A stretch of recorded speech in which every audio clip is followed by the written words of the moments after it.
My name is Esperanza Morales. I'm 89 years old, and I'm going to tell you something that took me 60 years to learn. The most important word in the world is no.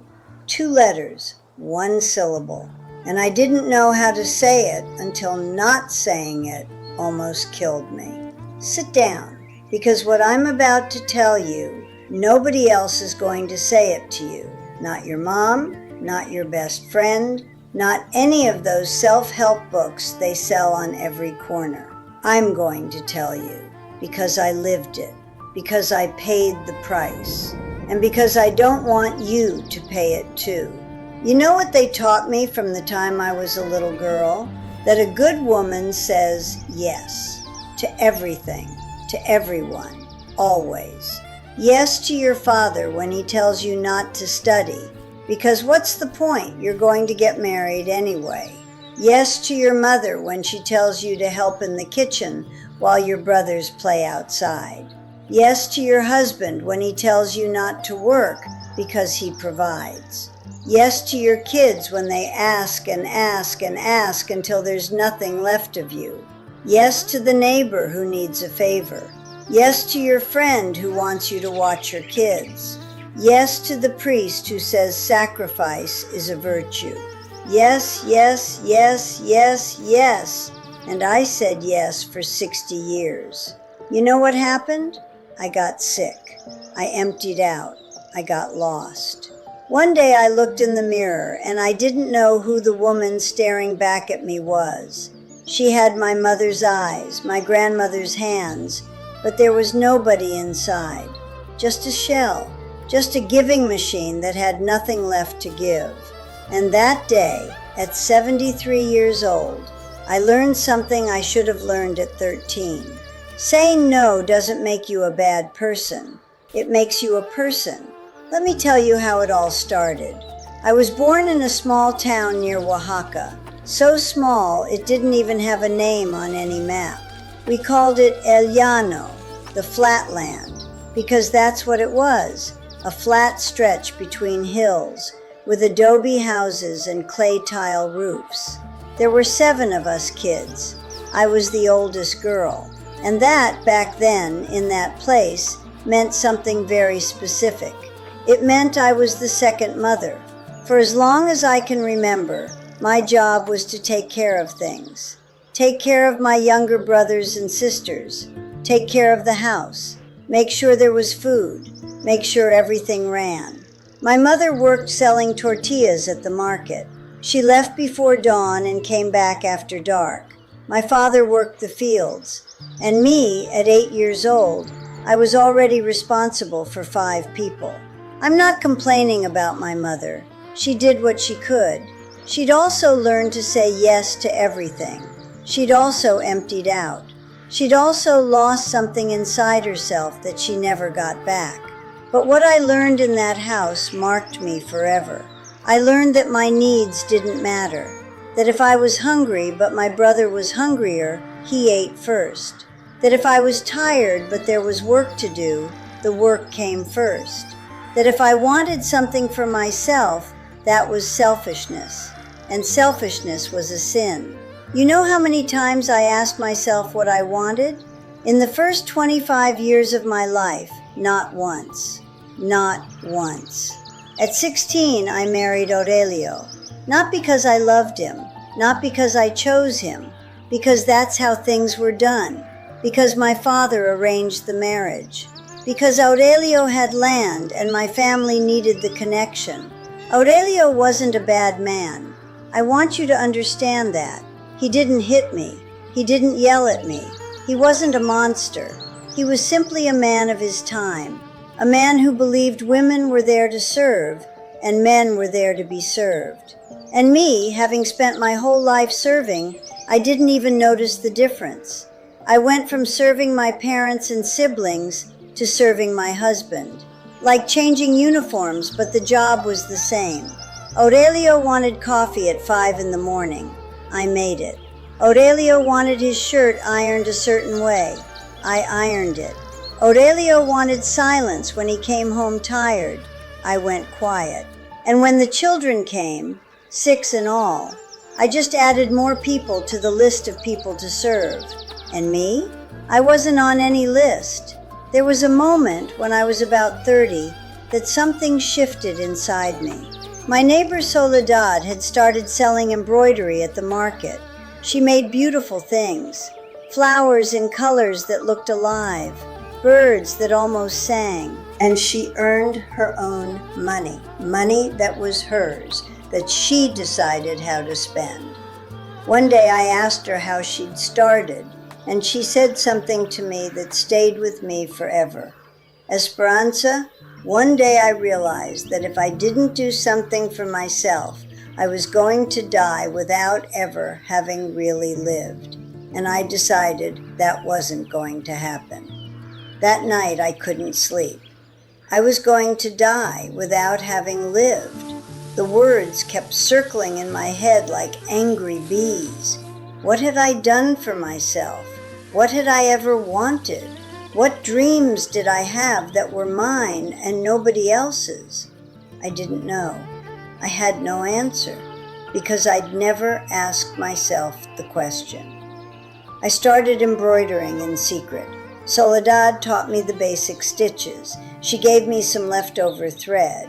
And at night, when everyone was asleep, I'd take out my fabric and my needles and embroider. It was the only thing that was mine. That hour at night, those threads between my fingers, those flowers born from my hands. Nobody knew. It was my secret. And that secret kept me alive. But secrets get discovered. One day, Aurelio found me embroidering. It was around 11 at night. He'd woken up and gone to get water. He looked at me, looked at the fabric, looked at the threads, and he said, "Why are you wasting your time on that? Get some sleep.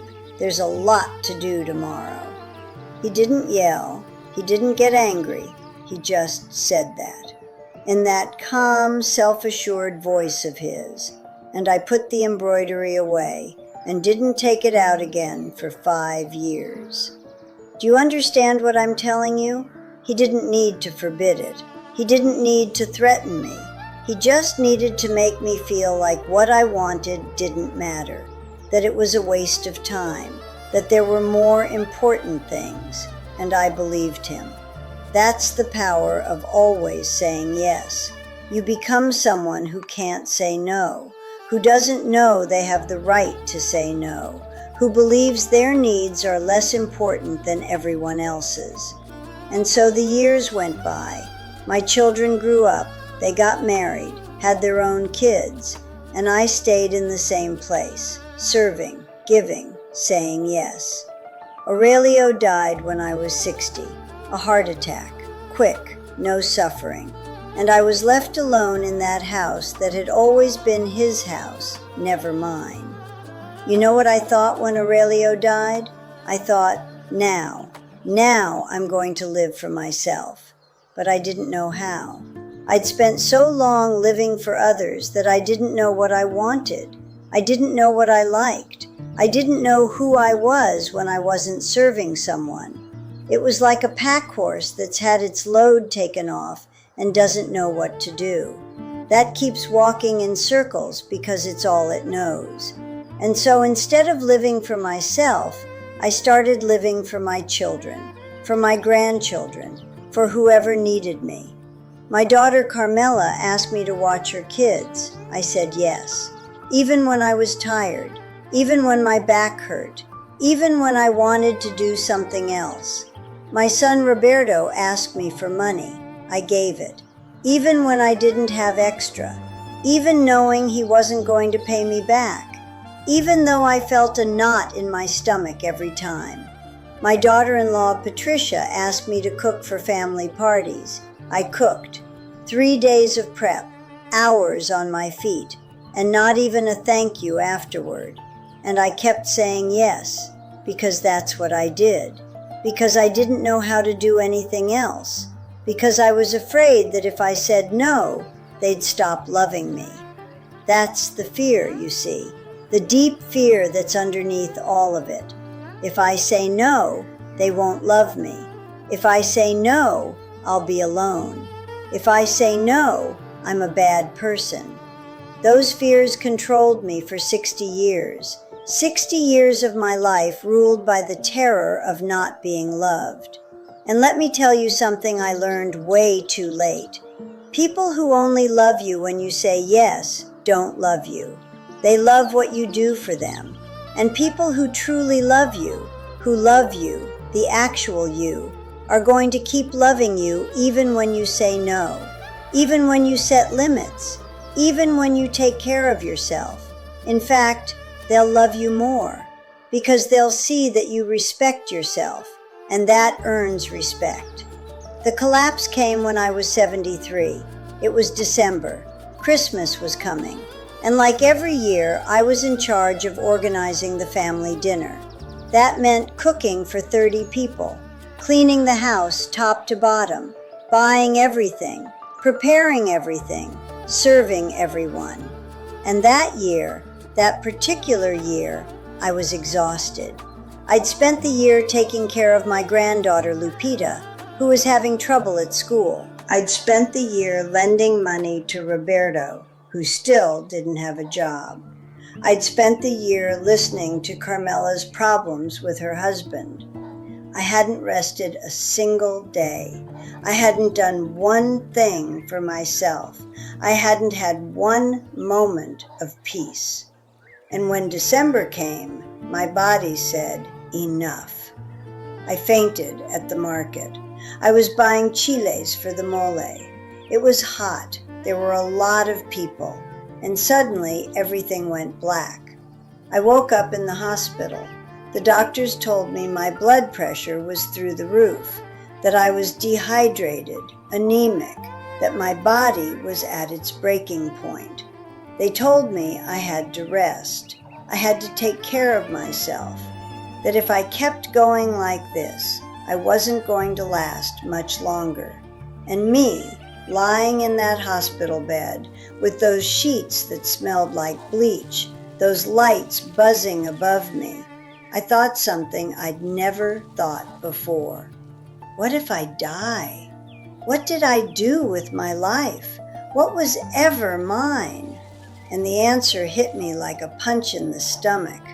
Nothing. Nothing had been mine. My whole life had been for others. And now it was about to end, and I had nothing to show for it.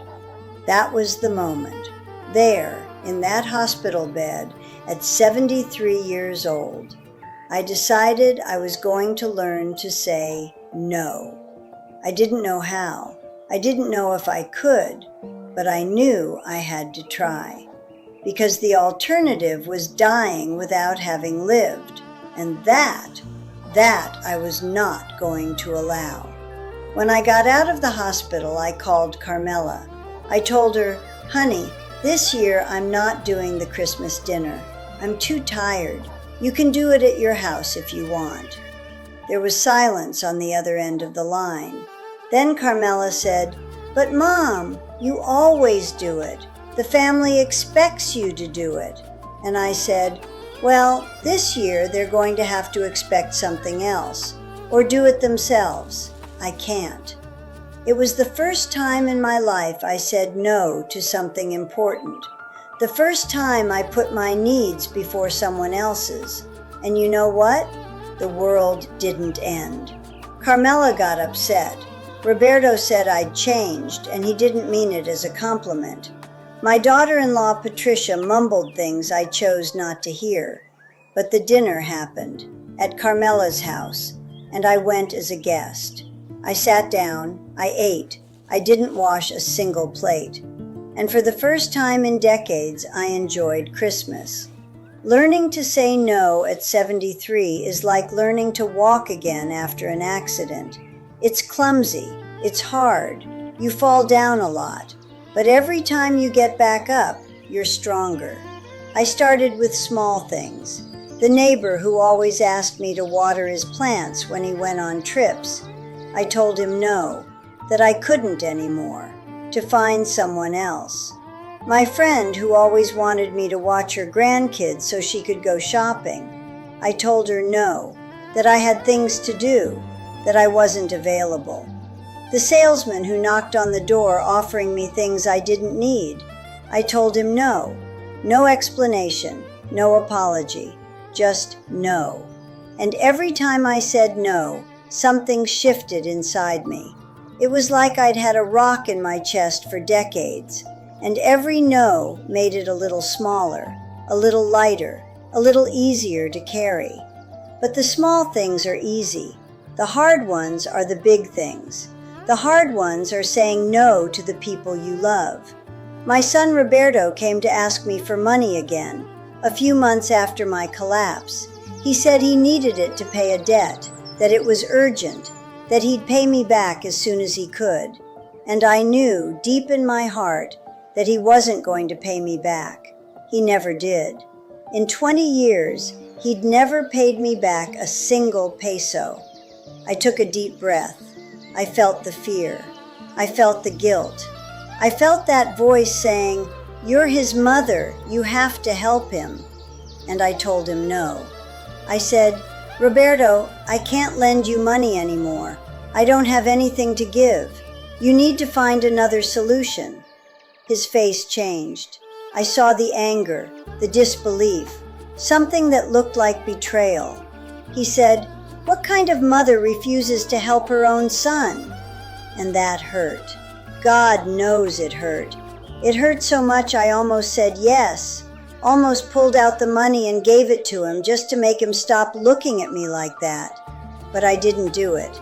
I told him, "A mother who also has to take care of herself, son. A mother who can't anymore." He left angry. Didn't speak to me for 3 months. 3 months of silence, of not hearing from my son, of asking myself if I'd done the right thing. But then he came back, without the money issue. He'd found work. He'd solved his problem another way. And even though he never admitted it, I think he respected me more after that. Let me tell you something about no that nobody tells you. No has consequences. Always. There's no way around it. When you say no, some people get angry. Some pull away. Some say things that hurt. And you have to be willing to accept those consequences. Because if you're not, you're going to go back to saying yes. You're going to go back to betraying yourself. But here's what I also learned. The consequences of no are temporary. They hurt for a while, and then they pass. The consequences of yes, when you want to say no, are permanent. They pile up. They empty you out. They make you sick. I'll take the temporary pain of no over the permanent emptiness of yes. And now let me tell you what happens when you start saying no. You start discovering who you are. When you're not constantly serving others, when you're not constantly saying yes to what everyone else wants, you have space. Space to ask yourself what you want. I was 73 years old and I didn't know what I liked to do. I didn't know what made me happy. I didn't know who I was outside of my role as mother, grandmother, everyone's servant. I started exploring, like a child, trying things. Do I like reading? I'd never had time to read. I got some books. I read the first one cover to cover at 74 years old. And yes, I liked reading. I loved it. Do I like walking? I started taking morning walks to the park, through the market. No rush, no purpose. Just walking. And yes, I liked it. Do I like embroidering? I pulled out the threads I'd put away 40 years earlier. They'd yellowed, but they still worked. And I started embroidering again. And it was just as beautiful as I remembered. At 75, I was selling my embroidery at the market, like my friend Soledad so many years later, earning my own money, doing something that was mine. But I'm not going to lie to you. Not everything was easy. There were very lonely times. When you say no, When you stop being the one who's always available, some people disappear. People you thought loved you, but who only wanted what you did for them. It hurts to realize that. It hurts to see that certain relationships only existed because you gave and they took. That when you stop giving, there's nothing left. But I also discovered something beautiful. The people who stayed, the ones who were still there even when I said no, those were the people who truly loved me. Those were the real relationships. And those relationships, once I put limits on them, got better. They became more honest, more balanced, more healthy. My daughter Carmela, after a few months of adjustment, started treating me differently. She no longer took it for granted that I'd do everything. She'd ask before requesting something. She respected it when I said no. And our relationship, which had always been a giving mother, taking daughter situation, became a relationship between two people who love and respect each other. That was worth more than every single plate I washed in my entire life. Now I'm 89 years old. I've spent 16 years saying no when I want to say no, and those 16 years have been the best of my life. Not because they've been easy, not because everything has been happiness. There have been losses, illness, hard days, but they've been mine. Every single day has been mine. Every decision has been mine. Every moment has been lived from the inside, not the outside. And that changes everything. Let me tell you what I want you to know, what I wish somebody had told me 60 years ago. First thing, you have the right to exist. You don't have to earn your place in the world by serving others. You don't have to prove you deserve love by doing things for people. You don't have to buy affection with sacrifice. You exist, and that's enough. Your time, your energy, your resources, they're yours. Yours first. And what you choose to give, you give because you want to, not because you have to. If someone tells you that taking care of yourself is selfish, they're wrong. Real selfishness is expecting someone to empty themselves out to fill others up. Second thing, no is a complete sentence. You don't have to explain. You don't have to justify. You don't have to give reasons. No, period. I can't, period. I don't want to, period. Explanations open the door to negotiation. If you say, I can't because I have to do such and such, the other person can say, then do it later, or I'll help you with that so you can. But if you just say no, there's nothing to negotiate. I know it feels uncomfortable. I know it seems rude, but it's not. It's honest. And honesty is never rudeness. Third thing, people adjust. When you start saying no, people get upset. They get confused. They push back. But then they adjust. Human beings are adaptable. If someone always says yes, we get used to it. If they start saying no, we adjust. You don't have to convince anyone that your no is valid. You don't have to wait for their approval. You just have to hold the no and let them adjust. The ones who love you will adjust. The ones who don't will leave. And the ones who leave never really loved you in the first place. Fourth thing, extreme tiredness is a sign. If you're tired all the time, if you feel like you have no energy for anything, if you reach the end of the day empty and wake up the next morning just as empty, that's not normal. That's your body telling you something is wrong. You're probably giving more than you have, probably saying yes when you should be saying no, probably carrying weight that doesn't belong to you. Listen to your body. It's smarter than your head. Fifth thing, you can't do everything, and you don't have to.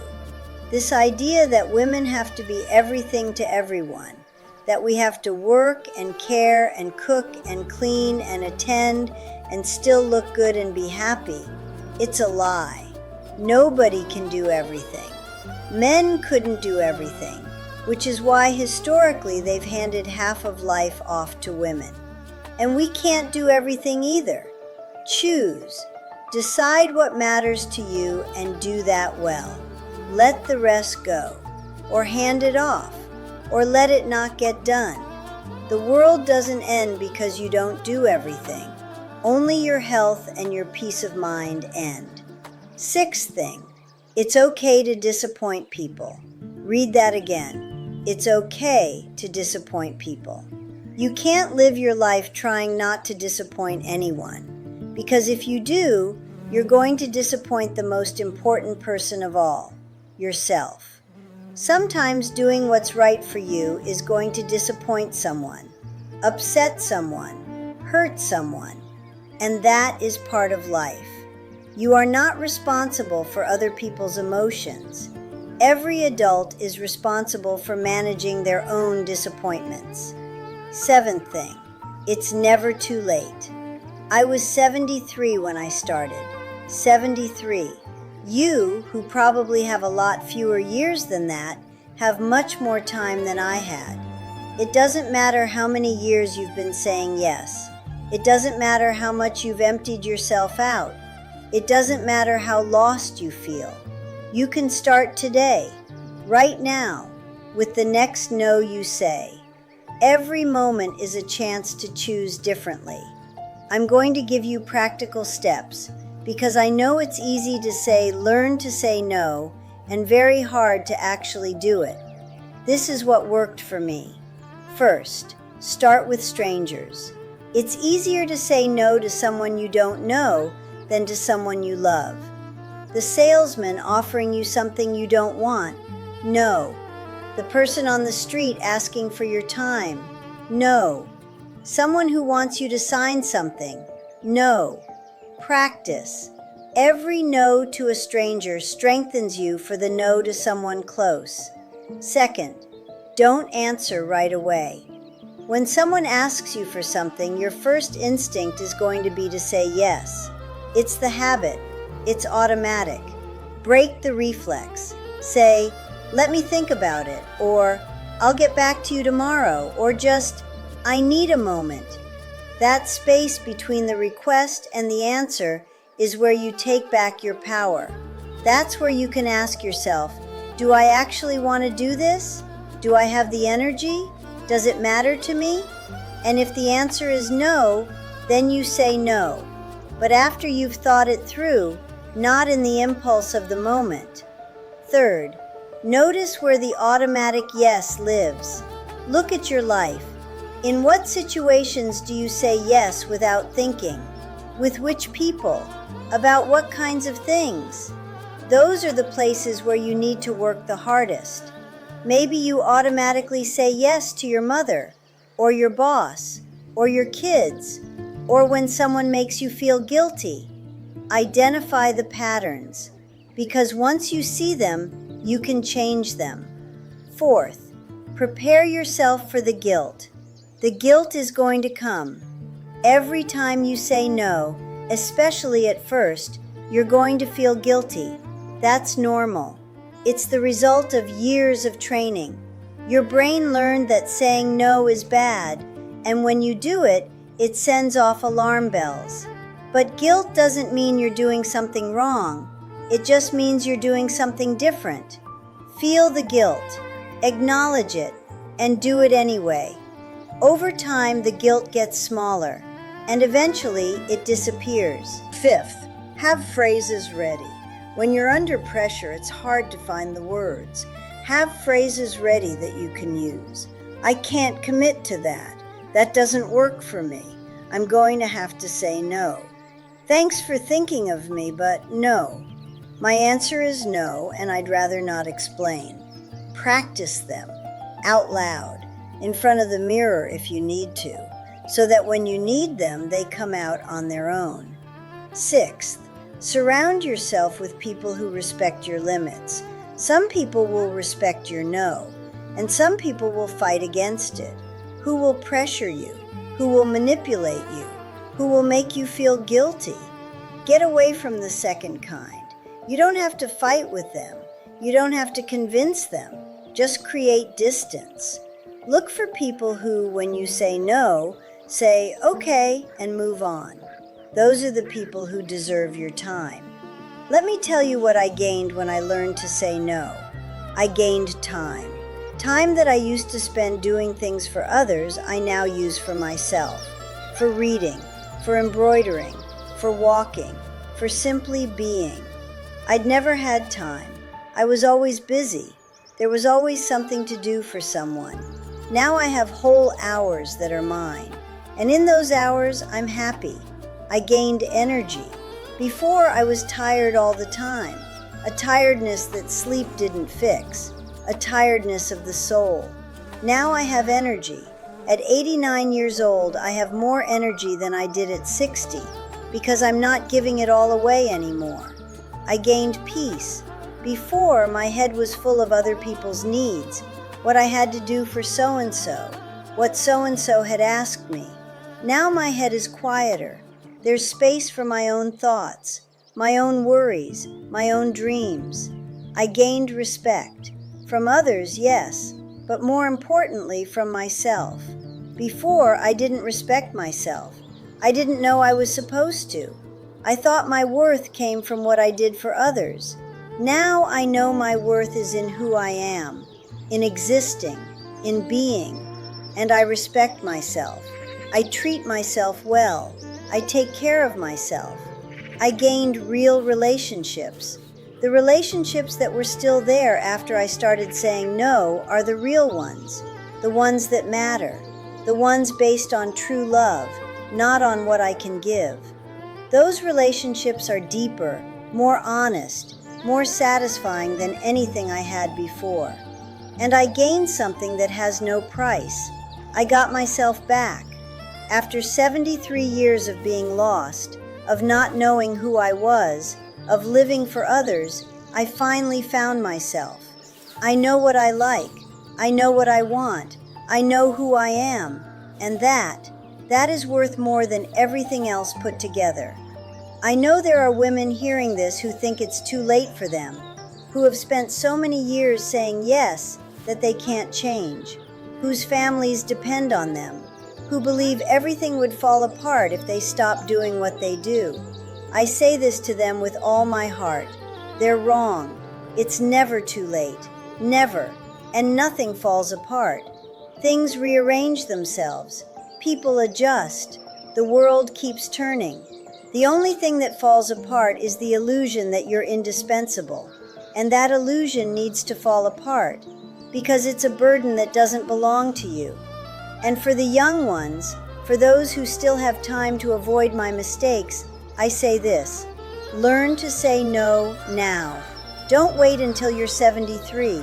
Don't wait until you collapse at the market. Don't wait until you realize your life slipped away serving others. Start today.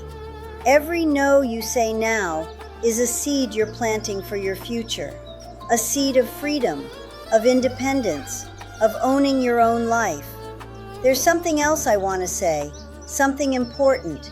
Saying no doesn't mean you stop loving. I love my children. I love them with everything I have. And now I love them better because I love them from a place of choice, not obligation.